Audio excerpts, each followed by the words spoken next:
नमस्कार, रात के 8 बज चुके हैं। आप देख रहे हैं आज तक। आपके साथ मैं हूं चित्रा त्रिपाठी। कोरोना से जंग में लॉकडाउन की मियाद बस 1 हफ्ते के बाद खत्म होने जा रही है। सवाल है कि उसके बाद क्या होगा? क्या लॉकडाउन पार्ट 3 शुरू होगा या इसमें कुछ शर्तों के साथ ढील मिल जाएगी? प्रधानमंत्री नरेंद्र मोदी ने मन की बात में पुरानी कहावतों के जरिए जो इशारा किया, उससे तो लगता है कि कोरोना की यह जंग अभी आगे तक चलने वाली है।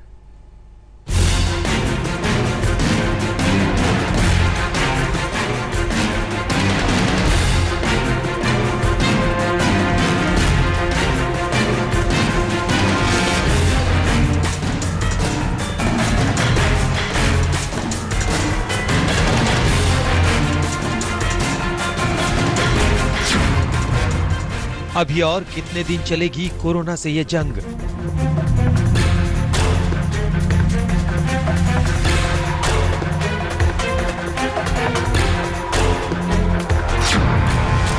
कितने दिनों तक बंद रहेंगे लोगों के मकान, दुकान, जहान?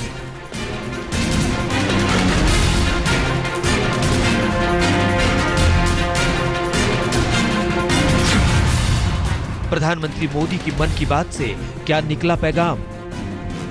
भारत की कोरोना के खिलाफ लड़ाई सही मायने में पीपल ड्रिवन है। क्या 3 मई को खत्म होगा या शुरू होगा लॉकडाउन पार्ट 3?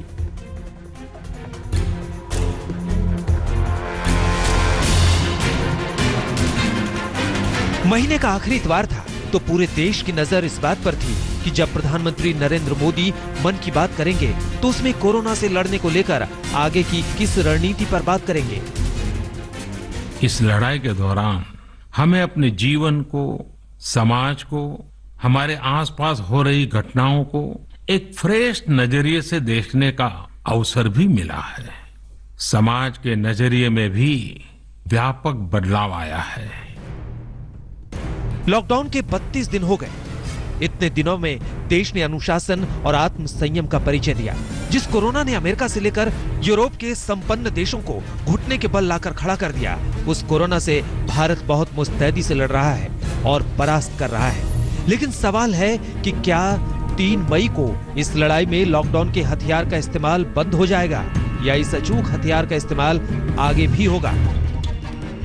मेरे देशवासियों से मैं आपसे आग्रह करूंगा, हम कतई अति आत्मविश्वास में न फंस जाएं। हम ऐसा विचार न पाल लें कि हमारे शहर में, हमारे गांव में, हमारी गली में, हमारे दफ्तर में अभी तक कोरोना पहुंचा नहीं है, इसलिए अब पहुंचने वाला नहीं है। देखिए, ऐसी गलती कभी मत पालना। दुनिया का अनुभव हमें बहुत कुछ कह रहा है और हमारे यहाँ तो बार बार कहा जाता है, सावधानी हटी तो दुर्घटना घटी। प्रधानमंत्री मोदी ने इस पुरानी कहावत को दोहराया तो इससे ये संदेश निकलता है कि कोरोना से लड़ाई में सावधानी बरतने की सख्त जरूरत है। उस सावधानी की सबसे बड़ी कसौटी लॉकडाउन है। तो क्या लॉकडाउन पर प्रधानमंत्री कोई बड़ा फैसला लेने वाले हैं? प्रधानमंत्री नरेंद्र मोदी ने कोरोना से लड़ाई में एक और अहम हथियार की चर्चा की और वो है मास्क। मास्क पहनना और अपने चेहरे को ढककर रखना।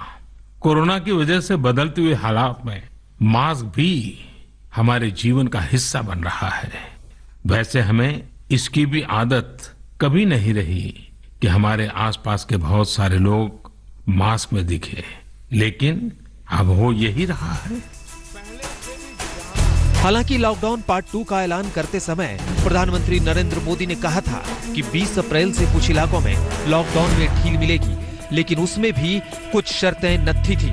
सवाल है कि उन शर्तों के आधार पर आगे क्या हो सकता है।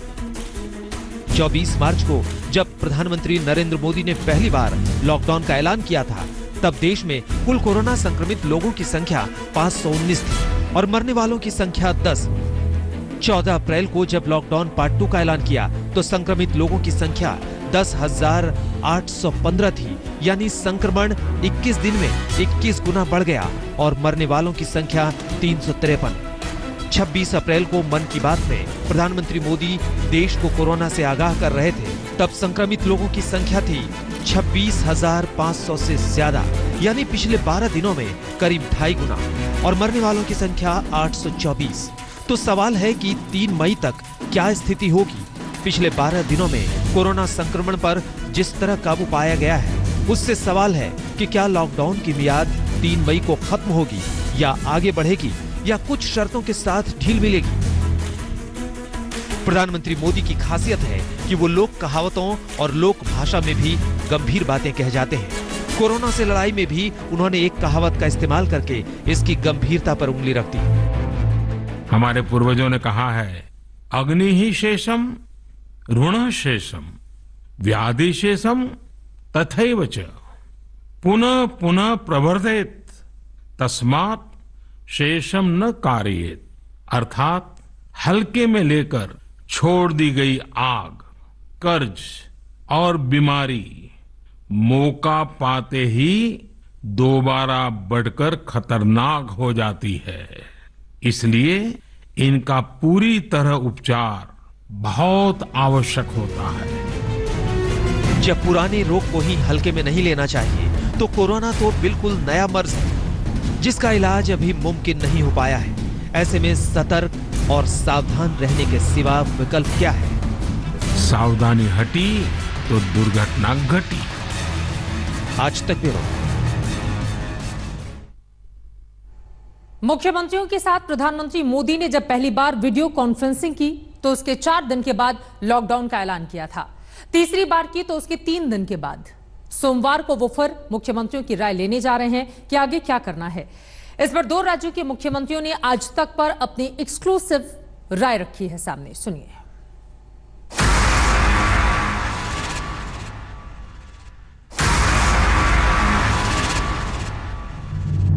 कुछ जरूरी गतिविधियों की अनुमति छूटछाट दी जा सकती है, लेकिन याद रखिए ये अनुमति सशर्त होगी। बाहर निकलने के नियम बहुत सख्त होंगे।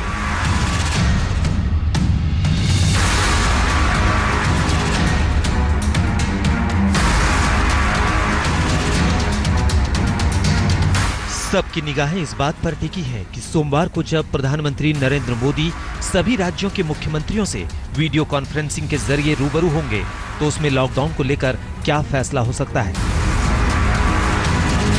वीसी होगी प्रधानमंत्री के साथ में, तब 27 तारीख को होगी, 27 को होगी, तब जाके राज्य सरकारें अपना अपना प्लान बताएगी। चुनाव मांगेंगे, चुनाव लिख के देंगे उनको। पहले कमेटी बनी थी, 2 कमेटी बनी है, उसकी रिकमेंडेशन भेजी जा चुकी वहां पर। तो ये फेजेज में खुलेगा, एक साथ खुल नहीं पाएगा, मेरा मानना है। आज तक के ये एजेंडा में राजस्थान के मुख्यमंत्री अशोक गहलोत जुड़े, तो झारखंड के मुख्यमंत्री हेमंत सोरेन भी। आज सबसे ज्वलंत सवाल यही है कि 3 मई को जब लॉकडाउन की दूसरी किस्त भी खप जाएगी तो आगे क्या होगा। यूं तो नजरें प्रधानमंत्री नरेंद्र मोदी पर टिकी हैं, लेकिन जिस तरह हर बार लॉकडाउन से पहले उन्होंने मुख्यमंत्रियों से राय मशविरा किया, उससे लगता है कि 27 अप्रैल की बैठक से लॉकडाउन 3 को लेकर रास्ते तय होंगे। जिस तरीके से अभी सेकेंड लॉकडाउन की बातें हम लोगों को बताई गई है, जो राज्यों को आदेश हुआ है, इसमें जो संकेत दिए हैं, लगता है कि ये 3 तारीख के बाद धीरे धीरे लॉकडाउन खुलने की और आगे बढ़ेगा। और ऐसे स्थिति में जब लॉकडाउन खुलेगी तो उस समय में हम लोगों की समस्याएं और ज़्यादा बढ़ेंगी, जब मजदूर किसी न किसी तरीके से राज्य के अंदर आना प्रारंभ करेंगे। उनको रोजगार देने की बात हो, उनको क्वारंटाइन में सेंटर में रखने की बात हो, और उन जो लोग ठीक होंगे उनको रोजगार देने की बात हो, ये सारी चीजें हैं। वैसे शुक्रवार को केंद्र सरकार की तरफ से राज्य सरकारों को एक निर्देश गया था कि रिहायशी इलाकों में कुछ दुकानें खोली जाएं। इसके बाद राज्य सरकारों ने इस दिशा में काम शुरू कर दिया। लॉकडाउन का 20 तारीख को मॉडिफाइड लॉकडाउन जब शुरू किया गया, उसके बाद में काफी हलचल यहाँ पर हुई है, और मेरा मानना है कि करीब 4000 से अधिक इकाइयां खुल चुकी है यहाँ पर, ग्रामीणों के अंदर भी और शहरों के अंदर भी। और जैसे आज आपने कल रात को आया था आदेश दुकानें खुलने का, राजस्थान के अंदर आज हमने दोपहर को आदेश जारी कर दिए हैं और वो हलचल भी शुरू हो गई है। कोई डीडीए मार्केट नहीं खुलेगा, कोई ये मार्केट वो मार्केट, कोई मार्केट नहीं खुलेंगे, कोई शॉपिंग मॉल नहीं खुलेंगे, कोई मार्केट कॉम्प्लेक्स नहीं खुलेंगे। लेकिन जो रेजिडेंशियल एरियाज में इक्की दुक्की दुकानें होती हैं, स्टैंड अलोन कोई दुकान है, नेबरहुड की कोई दुकान है, इक्की दुक्की इस तरह की जो दुकानें हैं, उनको खोलने की इजाज़त केंद्र सरकार ने दी है। उन इक्की दुक्की दुकानें जो नेबरहुड में है, स्टैंड अलोन है, रेजिडेंशियल एरियाज में है, उन दुकानों को जो केंद्र सरकार ने इजाज़त दी है, वो दुकानें दिल्ली में भी खोली जाएंगी। चाहे राज्य के मुख्यमंत्री हों या स्वयं प्रधानमंत्री नरेंद्र मोदी, कोरोना के इस संकट काल ने सबको एक धरातल पर खड़ा कर दिया है कि अगर मिलकर लड़ेंगे तभी कोरोना को हरा पाएंगे। इस कड़ी में 20 मार्च को प्रधानमंत्री मोदी ने मुख्यमंत्रियों के साथ पहली बार वीडियो कॉन्फ्रेंसिंग की थी। उसमें लोगों और स्थानीय प्रशासन में तालमेल पर जोर दिया गया था। उसके 4 दिन बाद पीएम ने लॉकडाउन का ऐलान किया। दूसरी बार मुख्यमंत्रियों संग पीएम मोदी की वीडियो कॉन्फ्रेंसिंग 2 अप्रैल को हुई। इसमें राज्यों ने केंद्र से मेडिकल किट्स और आर्थिक पैकेज की मांग की। तब प्रधानमंत्री मोदी ने लॉकडाउन पर मुख्यमंत्रियों से कहा था कि इसको 15 अप्रैल से अचानक नहीं हटा लिया जाएगा। तीसरी वीडियो कॉन्फ्रेंसिंग 11 अप्रैल को हुई। इसमें सभी मुख्यमंत्रियों की एक सुर में राय थी कि ये लॉकडाउन 30 अप्रैल तक बढ़ाई जाए। उसके 3 दिन बाद प्रधानमंत्री नरेंद्र मोदी ने इसको 3 मई तक के लिए बढ़ा दिया। अब 3 मई के बाद लॉकडाउन के रहस्य से कोई मुख्यमंत्री पर्दा तो नहीं हटा रहा, लेकिन उनकी बातों से साफ है कि अचानक देश 25 मार्च से पहले वाली स्थिति में नहीं जाने वाला है। पीएम के आगे होगी वीसी, तब हिंट मिलेगा, पर हमने सब तैयारी कर रखी है। हमारा मानना है कि लॉकडाउन लगाना आसान है, लॉकडाउन को खोलना बड़ा मुश्किल काम है। आज श्रमिकों को कैसे लाओ, लाखों लोगों को कैसे लाओ, रेलगाड़ी तैयार नहीं है चलाने के लिए केंद्र सरकार, फ्लाइट चल नहीं रही है। तो आप सोच सकते हैं कि लॉकडाउन धीरे धीरे कैसे फेजेज में खुले, ये योजनाबद्ध तरीके से काम करना पड़ेगा राज्यों को और केंद्र को मिल करके। दूसरा मेरा मानना है कि राज्यों की स्थिति अलग होती है। मैंने पीएम साहब को भी कहा था, प्रधानमंत्री को कहा था कि राज्यों को अलग छूट दीजिए, उनकी अलग स्थिति है, राज्य कितने मरीज वहां पर है, ज्योग्राफी वहां स्थिति क्या है, सोशल स्थिति क्या है, और राज्यों के अंदर जिलों की स्थिति अलग है कि जिले में ज्यादा पेशेंट है, किसी में 0 है, क्वारंटाइन के अलग है कि कम है, तो जिलों में भी देखना पड़ता है, उसके बाद में फैसले करने पड़ते हैं। तो ये केंद्रीकृत करने का मामला नहीं है, ये विकेंद्रीकृत करके फिर फैसले करने पड़ेंगे, तब जाके आराम से स्मूथली लॉकडाउन खुल पाएगा, मेरा मानना है। दरअसल राज्य सरकारों की अपनी दिक्कतें हैं, तो कोरोना से लड़ने को लेकर मुश्किल चुनौतियां भी हैं। सबसे बड़ी चुनौती सामाजिक जागरूकता की है। दूसरी चुनौती गरीबों और जरूरतमंदों तक खाना पहुंचाने की है। तीसरी चुनौती ज्यादा से ज्यादा टेस्टिंग और इलाज की है। और चौथी चुनौती लोगों में फैले दहशत और अफवाहों को दूर करने की है। ये बातें कुछ फैला दी गई, ज्यादा ही फैला दी गई है। अभी जिंदगी बचाने का सवाल है। लॉकडाउन के दरमियान में कर्फ्यू में ढील देने का कोई सवाल पैदा ही नहीं होता है। कुछ तत्व ऐसे भी होते हैं समाज के अंदर जो ऐसे वक्त में जब देखते हैं अच्छा मैनेजमेंट हो रहा है, राजस्थान के अंदर अच्छा मैनेजमेंट हो रहा है। भीलवाड़ा का एप्रिशिएशन हमने तो शुरू किया नहीं था, भारत सरकार के स्वास्थ्य मंत्रालय ने कहा ये मॉडल बन गया देश के अंदर और दुनिया में चला गया। हमने कोई इसके लिए मार्केटिंग नहीं करी थी, पर फिर भी कुछ हमारे साथी ऐसे हैं जो मिसयूज करते रहते हैं। देखा अच्छा मैनेजमेंट हो रहा है, भीलवाड़ा मॉडल बन गया है। अब उन्होंने एक अफवाह फैला दी है जोधपुर के अंदर, जयपुर में, सब जगह कि कांग्रेस गवर्नमेंट इसलिए मुस्लिम इलाकों में छूट दे रही है कर्फ्यू के दरमियान, इसलिए कोरोना बढ़ रहा है। ऐसी बेतुकी बातें करना बहुत अनफॉर्चुनेट है। अभी तो सभी पार्टियों के साथ हम चल रहे हैं, सभी धर्म के लोगों के साथ चल रहे हैं। एक एक इंसान की जान कैसे बचे, ये हमारा ध्येय है। पीछे मुड़ेंगे तो बहुत सारी चीजें देखने को मिलेंगी इसमें। मैं अब पीछे जाना नहीं चाहता, मैं आगे देखना चाहता हूं कि आगे की समस्या है वो समाधान कैसे हो।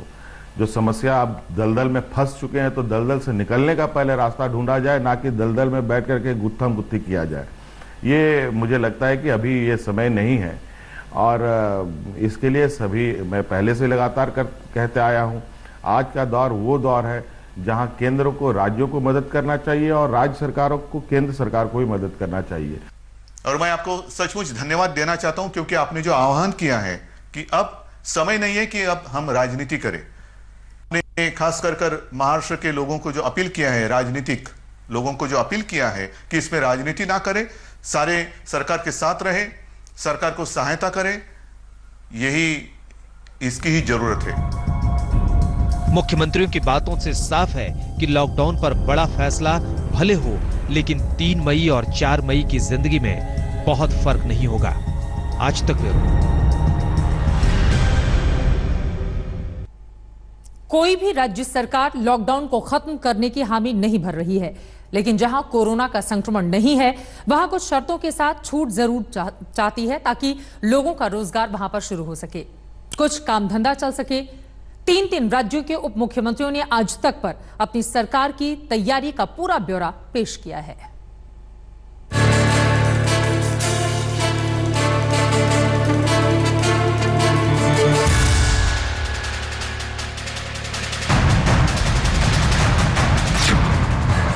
क्या प्लाज्मा थेरेपी से मिल गया कोरोना का इलाज?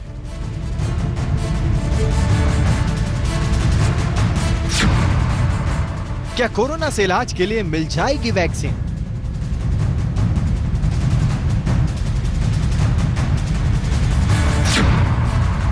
क्या 3 मई के बाद काम करने लगेंगे उद्योग धंधे?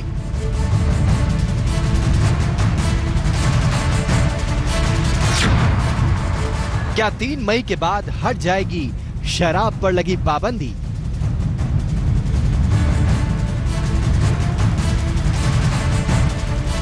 कोरोना के इस लॉकडाउन पार्ट 2 में आप भी इन सवालों का जवाब जानना चाहते होंगे, तो इसके लिए हम आपको देश के 3 महत्वपूर्ण और कोरोना से प्रभावित राज्यों के उप मुख्यमंत्रियों से मिलवाएंगे, जो ऐसे तमाम सवालों का जवाब देंगे। दुनिया के खतरनाक कोरोना वायरस का इलाज प्लाज्मा थेरेपी से दिल्ली में शुरू हुआ। पहले स्टेज में ये थेरेपी कारगर साबित हुई जब LNJP अस्पताल के 4 मरीजों पर इसका ट्रायल हुआ, लेकिन ये अभी भी मुकम्मल इलाज नहीं है। जिन हालात में आके डेथ होती है, बहुत सीवियर हालात में कोरोना के पेशेंट की जब डेथ होती है, तो उसको किसी व्यक्ति को मरने से बचाया जा सकता है। उसके एविडेंसेस दिल्ली में मिले हैं इस पूरे प्रयोग में। हमारे डॉक्टर्स ने बहुत प्रयोग करके बहुत सावधानी से ये देखा कि अगर किसी व्यक्ति को कोरोना हुआ और वो ठीक हो गया तो उसके अंदर एंटीबॉडीज बन गए। एक तरह से उसको कह सकते हैं कि कोरोना वायरस का एंटीबॉडी बन गया, उसके अंदर एंटीवायरस एलिमेंट बन गया, उसके अंदर बहुत आम आदमी की भाषा में कहें। उसको निकालकर एक कोरोना पीड़ित व्यक्ति के अंदर डालने से वो कोरोना से ठीक हो जा रहा है। अभी 3 सबसे अहम सवाल हैं जिनका उत्तर हर कोई अपनी सरकारों से जानना चाहता है। 1, कोरोना के संक्रमण पर कब तक नियंत्रण हो जाएगा? 2, कोरोना से लड़ने वाले लॉकडाउन की मियाद कितनी है? और 3, लोगों की रोजी रोटी का क्या कोई इंतजाम होगा? जिस तरह मजदूरों का पलायन शुरू हुआ और उनमें ये डर पैदा हुआ कि उनके लिए खाने के लाले पड़ जाएंगे, इसके बाद सरकार के सामने ये एक बड़ी चुनौती बन गई। कोई ना कोई नेशनल पॉलिसी बनानी पड़ेगी। जो वर्कर हमारे अटके हुए हैं लाखों की संख्या में अलग अलग राज्यों में, जो सुरक्षित हैं, जिनकी जांच करने के बाद वो नेगेटिव पाए जाते हैं, उनको कैसे सेफली हम उनके घर तक लेकर आए। क्योंकि कहना बड़ा आसान है कि घरों में रहें, लेकिन जिनके पास घर ही नहीं है उनके हमें सबसे पहले सोचना पड़ेगा। इसलिए अलग अलग राज्यों से बात कर केंद्र सरकार को एक फॉर्मल गाइडलाइन बनानी चाहिए, जिसकी पालना हम कठोरता से करें। कोरोना से इस लड़ाई में पूरे देश को एक ही कायदे कानून से नहीं हाँका जा सकता, इसलिए देश के अलग अलग राज्यों में करीब 170 जिलों को हॉटस्पॉट बनाया गया है। तो अलग अलग शहरों और क्षेत्रों को 3 अलग अलग जोन में भी बांटा गया है। सबसे ऊपर रेड जोन है, जहां कोरोना मरीजों की संख्या सबसे ज्यादा है। इस इलाके में लॉकडाउन सबसे सख्त तरीके से पालन होता है ताकि कोई बाहर से न आ सके। देश में 170 जिले रेड जोन में हैं, जबकि इनमें 47 हॉटस्पॉट जिलों को क्लस्टर्स में बांटा गया है। दूसरा ऑरेंज जोन है, जो हॉटस्पॉट जिलों में ही आता है, लेकिन इनमें वही जिले आते हैं जिनमें पिछले 14 दिनों में एक भी कोरोना पॉजिटिव केस सामने नहीं आए हैं। और तीसरा ग्रीन जोन है, जिनमें कोरोना का पिछले 28 दिनों में एक भी कोरोना केस न आया हो। राज्य सरकारों की कोशिश है कि ग्रीन जोन में काम धंधा शुरू होगा ताकि अर्थव्यवस्था का बोझ कुछ कम हो सके। हमने उसको परमिशन दी है। इस तरह से हमने 15,000 ऐसी साइट्स को हमने प्रेरित किया है, बड़ी कंपनीज को, कि वो अपने आसपास फैक्ट्रियों के धर्मशालाएं ले ले, वहां पर अपनी लेबर को इन हाउस रखे, इन सिटू, वहां से अपनी काम कार्य को शुरू कराएं, मगर बिना इंडस्ट्री को रिवाइव करे, बिना लाइफ को नॉर्मल लाए अगर हम इस लॉकडाउन को बढ़ाते रहेंगे तो कहीं ना कहीं देश की अर्थव्यवस्था पे भी एक बहुत बड़ा झटका हमें आने वाले भविष्य में देखने को मिलेगा। हमें लड़ना पड़ेगा कोरोना से भी, मगर कहीं ना कहीं इस इकोनॉमिक स्लोडाउन को आने से भी रोकना पड़ेगा, जो हमारे हजारों लाखों लोगों को कोई बेरोजगार ना कर दे आने वाले भविष्य में। एक बड़ा सवाल शराबबंदी का भी बन गया है।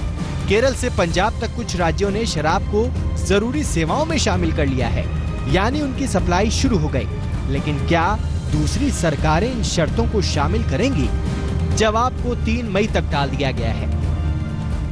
हमने ये निर्णय लिया है कि 3 तारीख से पहले हरियाणा प्रदेश में हम लिकर वेंड्स को नहीं खोलने का काम करेंगे। अगर एमएचए परमिट करेगा उसके बाद भी प्रदेश सरकार अपना निर्णय लेगी।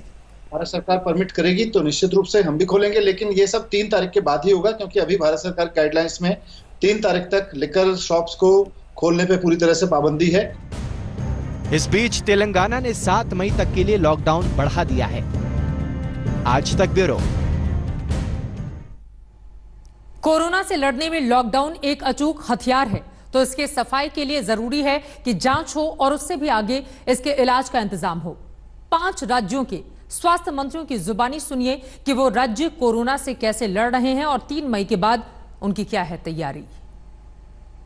A lockdown is like a pause button. A lockdown is in no way a solution to the COVID virus. अगर लॉकडाउन कोरोना से बचाव का एक ठहराव भर है तो इसका इलाज क्या है? इसके लिए दुनिया माथापच्ची कर रही है, लेकिन भारत में कोरोना से लड़ने के लिए सरकारें अपने स्तर पर टेस्टिंग का काम भी कर रही हैं। हमारे राजस्थान में हमने ज्यादा जांचों पर जोर दिया है। 2 तरह की जांच, एक रैपिड टेस्टिंग किट की जांच थी और एक आरटीपीसीआर टेस्ट की हमारे पास फैसिलिटी थी।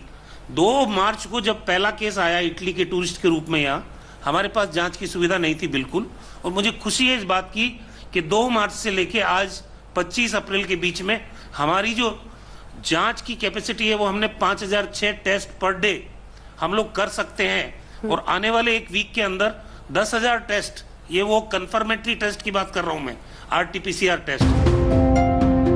अगर आप राज्य दर राज्य हालात पर नजर डालें तो महाराष्ट्र कोरोना से सबसे ज्यादा प्रभावित राज्य है, लेकिन वहां प्रति 10 लाख लोगों पर जांच की दर 782 है, यानी दिल्ली से आधा। लेकिन दिल्ली में 30,500 से ज्यादा टेस्ट हो चुके हैं और प्रति 10 लाख आबादी पर 1,513 टेस्ट है। दिल्ली के बाद आंध्र प्रदेश, राजस्थान, तमिलनाडु और जम्मू कश्मीर का नंबर आता है। दिल्ली सरकार का मानना है कि अगर चीन से आई रैपिड टेस्टिंग किट्स में गड़बड़ी नहीं होती तो जांच और अच्छी हो सकती थी। 12 कंपनियों को आईसीएमआर ने अप्रूव किया था, 12 को हमने मेल किया, उसमें से 4 ने रिस्पॉन्ड किया। 3 चाइनीज कंपनी थी, 1 साउथ कोरिया की कंपनी थी। हमने उनको ऑर्डर प्लेस किया तो चाइनीज कंपनी ने ऑर्डर पहले दे दिया। उसके बाद आईसीएमआर को भी शायद चाइनीज कंपनी की सप्लाई मिल गई थी, उन्होंने 30,000 किट हमको भेजी, 10,000 किट हमने प्रिक्योर की।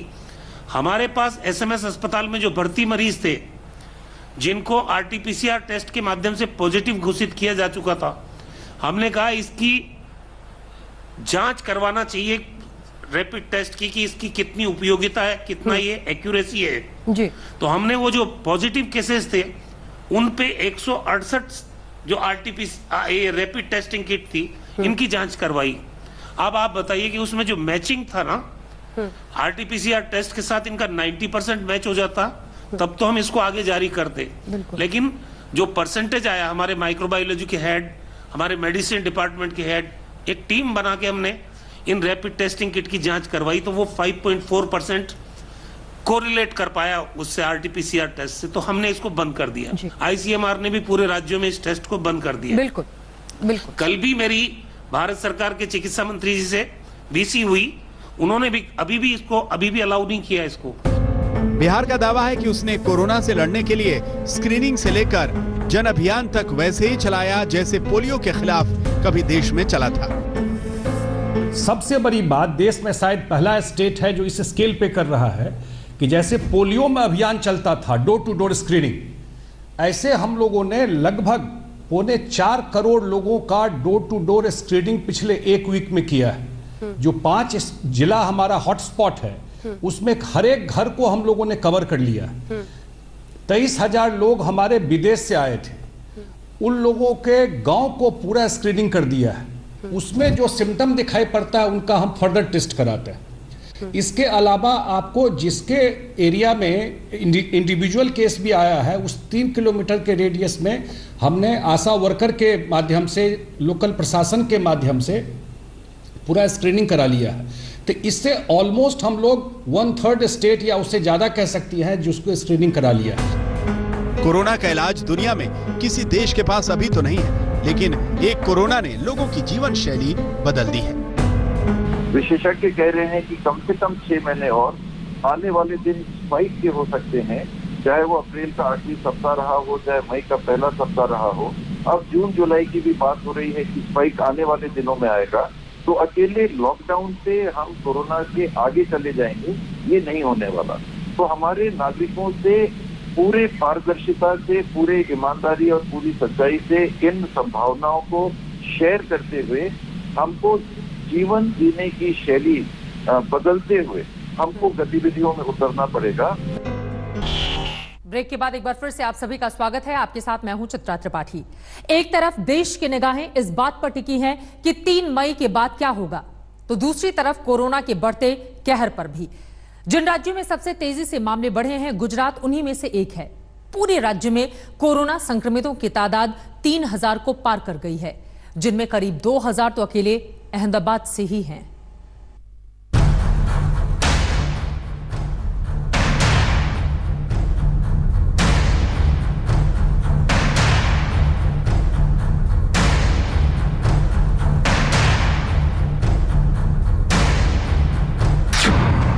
अहमदाबाद की गली गली में बिखर रहा है कोरोना का जहर। गुजरात में हर रोज अपना दायरा बढ़ा रहा है कोरोना का कहर। गुजरात में आफत है कि कम होने का नाम ही नहीं ले रही। इलाके सील हैं, आवाजाही पर रोक है, जगह जगह बैरिकेड्स लगे हैं, पुलिस का पहरा है, लेकिन गुजरात के इस दिल पर जैसे कोरोना ने कब्जा कर लिया है। तमाम कोशिशों के बावजूद कोरोना है कि मानता ही नहीं। बीते 24 घंटे में 256 लोग कोरोना वायरस से संक्रमित हुए हैं, वहीं 6 लोगों की मौत हो गई। कोरोना के बढ़ते मामले रूपाणी सरकार के लिए चिंता का सबब है। જે પોઝિટિવ કેસીસ આવ્યા છે 256 256। આજના દિવસના જે મૃત્યુ થયા છે 6 એવા લોકો છે કે જે કોવિડથી પીડાતા હતા, મૃત્યુ થયું છે। આજે જે ચિકિત્સા અને સારવાર લઈને સાજા થઈને ઘરે પાછા ગયા છે એવા 17 લોકો છે। देश भर में चंद रोज पहले तक कोरोना संक्रमण के मामले में गुजरात काफी पीछे था, लेकिन देखते देखते नंबर 2 पर पहुंच गया। महाराष्ट्र के बाद गुजरात में ही कोरोना के मरीजों की संख्या सबसे ज्यादा है। गुजरात में संक्रमित लोगों की संख्या 3,071 तक पहुंच गई है। वहीं अकेले अहमदाबाद में संक्रमित मरीजों की संख्या 2,000 के पार कर गई है।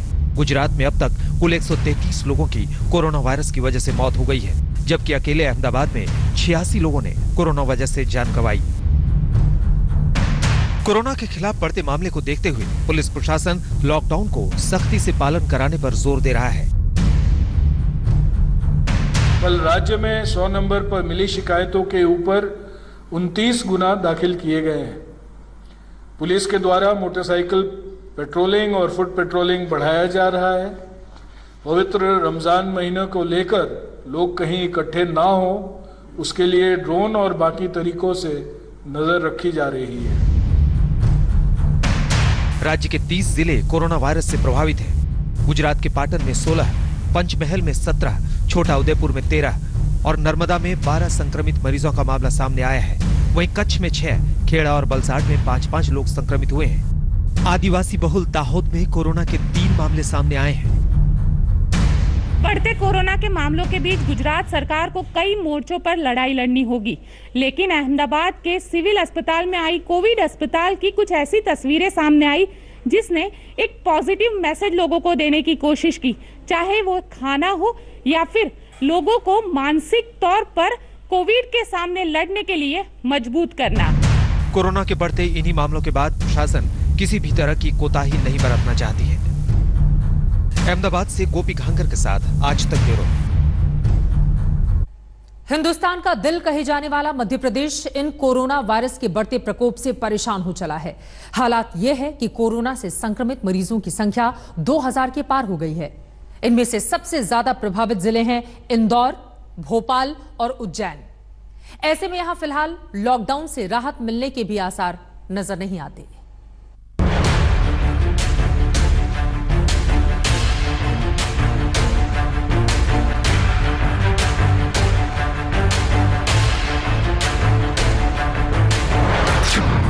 मध्य प्रदेश को तेजी से अपनी चपेट में ले रहा है कोरोना।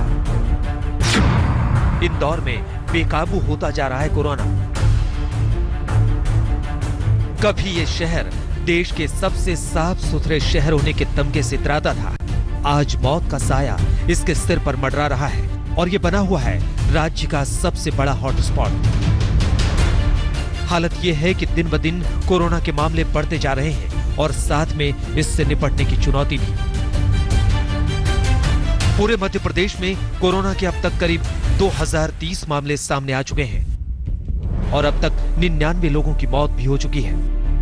इंदौर में कोरोना के असर का अंदाजा इसी से लगाया जा सकता है कि पूरे राज्य के मामलों के आधे से ज्यादा तो अकेले इंदौर के ही हैं। यहाँ 1176 मरीज सामने आ चुके हैं, तो वहीं 57 लोगों की मौत हो चुकी है। जो हमारे कंटेनमेंट एरिया हैं वहाँ पे भी, और जो कंटेनमेंट एरिया के बाहर वहाँ पे भी टीमें लगातार बढ़ाई जा रही हैं और सक्रिय टीमें चिकित्सा की टीमों के साथ में म्यूनिसिपल कॉरपोरेशन का, शिक्षा विभाग का, महिला बाल विकास विभाग का अमला है और साथ में प्रशासनिक और पुलिस विभाग के अधिकारी भी हमारे साथ कंधे से कंधा मिला के काम कर रहे हैं। इंदौर से सटे उज्जैन में भी कोरोना संक्रमितों की तादाद 100 के पार पहुंच चुकी है और करीब 15 लोगों की मौत हो चुकी है। वहीं राजधानी भोपाल की बात करें तो यहाँ भी अब तक 346 कोरोना पॉजिटिव मरीज हैं, जबकि 9 लोग जान से हाथ धो चुके हैं। देश भर में लॉकडाउन के चलते कई जगहों पर अभी भी सख्ती साफ तौर पे देखी जा रही है। गृह मंत्रालय ने आदेश दिया था कि जिन जगहों पर कोरोना के मामले कम आ रहे हो वहां लॉकडाउन में कुछ छूट दी जाए, लेकिन मध्य प्रदेश की राजधानी भोपाल की बात करें तो वो छूट से अभी भी दूर है, क्योंकि भोपाल में कोरोना के मामले लगातार बढ़ रहे हैं और इसीलिए अगर आप देखें तो बैरिकेड लगा करके पुलिसकर्मी अभी भी लॉकडाउन का सख्ती से पालन करवा रहे हैं। मध्य प्रदेश में लगातार बढ़ते कोरोना के मामलों का ही असर है कि फिलहाल भोपाल, इंदौर और उज्जैन में दुकानें खोलने के गृह मंत्रालय के आदेश के बाद भी यहां 3 मई तक कोई राहत नहीं दी जाएगी। भोपाल जिले में कोरोना के पॉजिटिव केसेस को देखते हुए और चूंकि भोपाल अभी रेड जोन में है, तो जो आदेश आया है 50% दुकानें खोलने का, ये अभी भोपाल में लागू नहीं होगा 3 तारीख तक। अब जरा इंदौर की सड़कों पर पोर्श लेकर निकले इस युवक को देखिए। कहने को उसके पास प्रशासन की ओर से जारी लॉकडाउन का पास भी था, लेकिन खुली कार में बिना मास्क के घूमना उसे भारी पड़ गया। मामला विजयनगर सुखलिया इलाके का है। नीचे बैठ जा, नीचे बैठ जा, मैं बोल रहा हूँ। अरे ढंग से बैठ जा कि बिठाऊंगा, सिखाऊंगा भी मैं। ढंग से बैठ, बुला जी का। थक बैठेगा पहले। नगर सुरक्षा समिति के कर्मचारियों की नजर जब इस कार पर पड़ी तो उन्होंने फौरन इसे साइड में रोकने को कहा। युवक ने अपना पास निकालने की कोशिश की, लेकिन सुरक्षा कर्मियों ने उसकी एक ना सुनी और मास्क पहनने के नियम को तोड़ने के लिए उठक बैठक लगाने को कहा। देखते ही देखते इस पूरे वाकये का वीडियो सोशल मीडिया पर वायरल हो गया।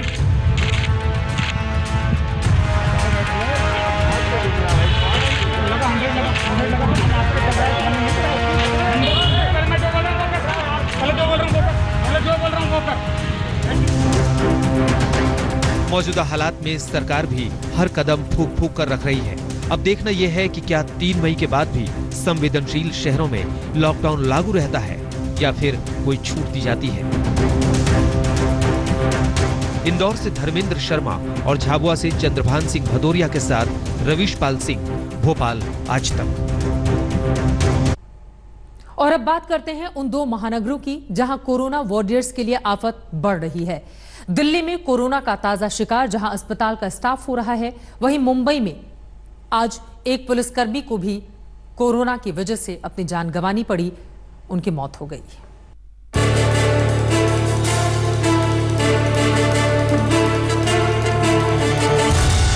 कोरोना योद्धाओं पर वायरस ने कर दिया है अटैक। जो कोरोना से इंसान को बचाने में जुटे थे, उन्हीं पर चीनी वायरस ने किया है पलटवार। ऐसे में जो स्वास्थ्यकर्मी मैदान में थे, उनके लिए बढ़ गई है मुश्किलें। कोरोना का सबसे ताजा हमला देश के मशहूर सरकारी अस्पताल एम्स पर हुआ है। एम्स में काम करने वाली एक नर्स कोरोना की शिकार हो गई। एम्स के कैंसर विभाग में वो नर्स काम करती थी। नर्स के 2 बच्चे भी कोरोना से बीमार हो गए।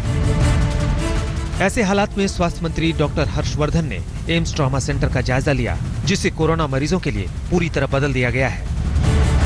सरकार बैकअप प्लान को पूरी तरह एक्टिवेट कर रही है। सारे आईसीयूज को देखा है।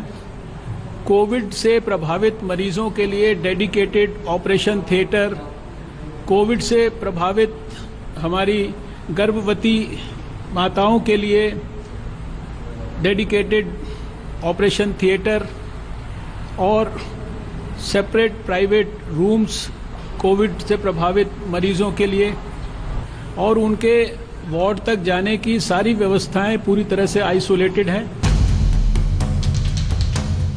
कोरोना के खतरे सिर्फ एम्स तक ही सीमित नहीं है। दिल्ली के कई अस्पताल में मेडिकल स्टाफ जंग लड़ते लड़ते कोरोना से संक्रमित हो गए हैं। दिल्ली के जहांगीरपुर इलाके के जगजीवन राम अस्पताल में कोरोना संक्रमित स्टाफ की संख्या 44 हो गई है। वहीं एमसीडी का सबसे बड़ा अस्पताल बड़ा हिंदूराव को तो बंद तक करना पड़ा। हिंदूराव अस्पताल में शनिवार को एक नर्स कोरोना से संक्रमित हो गई। नर्स पिछले 2 हफ्तों से एक जगह ड्यूटी कर रही थी। इसके बाद तो अस्पताल बंद कर दिया गया। फिलहाल सैनिटाइजेशन के साथ अब उन लोगों की तलाश की जा रही है जो नर्स के संपर्क में आए थे। दिल्ली के 3 बड़े अस्पताल जो है वो बीमार हैं क्योंकि वहां पर कोरोना वायरस का अटैक हुआ है। ये है दिल्ली का एम्स अस्पताल, हिंदूराव अस्पताल, और तीसरा अस्पताल है बाबू जगजीवन राम, जहां पर सबसे ज्यादा कोरोना का असर हुआ है। दरअसल यहां पर 44 लोग ऐसे हैं जो स्वास्थ्यकर्मी हैं जो इसकी चपेट में आए हैं। इस वक्त मैं आउटर रिंग रोड पर मौजूद हूँ। ये बिल्कुल बैक साइड है बाबू जगजीवन राम की। आगे फ्रंट साइड को पूरा सील कर रखा है पुलिस ने, क्योंकि वहां किसी को आने जाने नहीं दिया जा रहा। दिल्ली में दूसरे अस्पताल में भी डॉक्टर, नर्सों और मेडिकल स्टाफ के कोरोना संक्रमित होने के मामले सामने आए हैं। कैंसर अस्पताल, लेडी हार्डिंग अस्पताल, कलावती शरण अस्पताल। इसके अलावा इधर दिल्ली में कोरोना के बढ़ते संक्रमण के बीच पुलिस तबलीगी जमात के मौलाना साद को ढूंढने में लगी हुई है। पुलिस को उसका सारा कच्चा चिट्ठा मिल चुका है। इन सब के बीच प्रधानमंत्री मोदी ने अपील की है कि लोग थूके नहीं, समझदार के लिए यह इशारा काफी होना चाहिए। जगह जगह से जमात के लोगों के कोरोना योद्धाओं और डॉक्टरों पर थूकने और बदतमीजी की खबरें आती रही। इस पर प्रधानमंत्री मोदी ने बगैर किसी का नाम लिए एक संयत अपील की। सभी लोग ये समझ रहे हैं कि सार्वजनिक स्थानों पर थूकने के क्या नुकसान हो सकते हैं। यहाँ वहाँ कहीं पर भी थूक देना गलत आदतों का हिस्सा बना हुआ था। अब वो समय आ गया है कि इस बुरी आदत को हमेशा हमेशा के लिए खत्म कर दिया जाए। माहौल ऐसा रहा कि जब तक अंसार मुहाजिर।